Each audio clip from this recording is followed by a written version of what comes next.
3, we continue Sayf al-Tamimi's narrative of the Apostle Paul's mission to corrupt Christianity from within. The believer, Arabic al-Mu'min, does not follow Paul's teachings and distances himself from them. Paul proceeds to incite his other 3 disciples to pursue the believer and make war upon him, despite the fact that he has just informed them not to take revenge or act violently.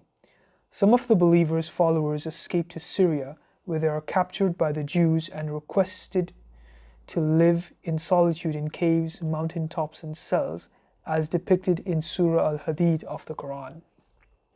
Surah al-Hadid, ayah 27 of the Pickthall translation says, quote, "Then we caused our messengers to follow in their footsteps, and we caused Jesus, son of Mary, to follow and gave him the gospel and placed compassion and mercy in the hearts of those who followed him. But monasticism they invented.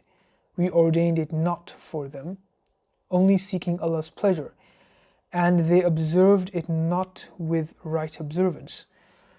So we give those of them who believe their reward, but many of them are evil livers." End quote.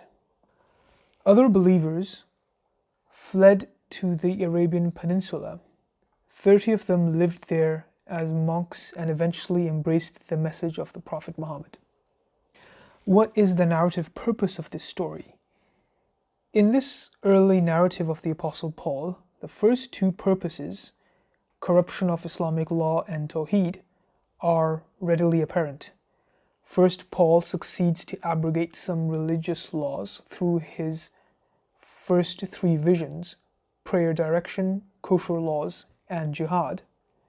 Secondly, he instigates sectarian factions among Christians based on the supposition of Christ's divinity, the 4th vision.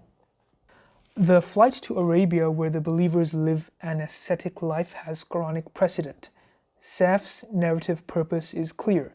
The believer preserved the true religion of Christ, which was in fact a nascent version of Islam, while Paul deterred Christians from righteous acts while sowing discord among various sects. Thus, the narrative is an apologetic for the identification of Islam with the early followers of Christ, as well as the rejection of Islam by the Christian sects.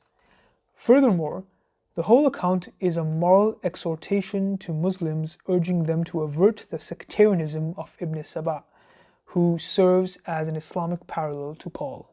Paul's asceticism and visionary revelations reappear throughout the narrative's history.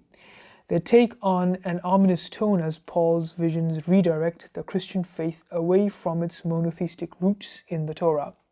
The believers' pristine monotheism and resistance to Paul's deception reflect Islamic Tawheed and stand in stark contrast to the malevolent Paul, who is so brazen as to call his deceived disciples to make war on the believer.